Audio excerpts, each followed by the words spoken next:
इस सब के अंदर सिर्फ हमारा काम नहीं होता, इसके अंदर माँ बाप का भी काम होता है, या फिर घर पे जो देख रहे हैं बच्चे को उसका भी बहुत काम होता है।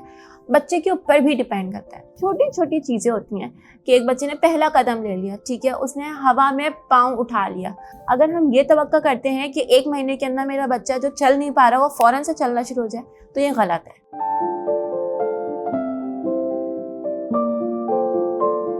डॉक्टर साहब, आप मुझे बताइएगा कि आप जो वो चीज़ें बता रही हैं, लाइक एक्सरसाइजेज हैं या फिर ये सारी चीज़ें हैं, तो इन सारी चीज़ों को करने में कितना टाइम लग जाता है? कितने मंथ्स में या कितने ईयर्स तक जो है बच्चे में इम्प्रूवमेंट आ सकती है? अच्छा, ये सब डिपेंड करता है कि बच्चे की सिवियरिटी कितनी है, ठीक है, उसको घर वाले किस तरीके से लेकर चलना है। इस सब के अंदर सिर्फ हमारा काम नहीं होता, इसके अंदर माँ बाप का भी काम होता है, या फिर घर पे जो देख रहे हैं बच्चे को उसका भी बहुत काम होता है।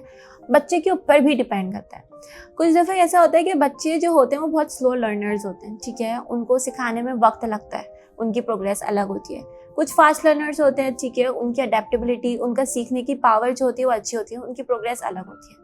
कुछ होते हैं बच्चे अच्छे होते हैं, घर के ऊपर ध्यान नहीं दिया जा रहा होता, हम माँ बाप या घर वालों को बोलते हैं कि इसको इस तरीके से लेकर चलें, वो नहीं कर रहे, तो उनकी प्रोग्रेस में भी तो अलग अलग लेवल्स के ऊपर डिपेंड करता है कि उसकी प्रोग्रेस कब आएगी। लेकिन मोस्टली ये होता है कि 3 महीने से हमें प्रोग्रेस दिखना शुरू हो जाती है। छोटी छोटी चीज़ें होती हैं कि एक बच्चे ने पहला कदम ले लिया, ठीक है, उसने हवा में पाँव उठा लिया, उसने सीख लिया कि पाँव कहाँ कितना रखना है, बस उसने ये सीख लिया कि हाथ कितना उठाना है, किसी भी चीज़ को पकड़ने के हाथ तो छोटी छोटी चीज़ें होती हैं।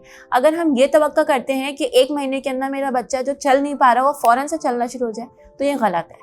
बच्चा सीखेगा, बच्चा छोटा छोटा थोड़ा थोड़ा सीखेगा, फिर उसके अंदर हमें बेहतरी नजर आएगी।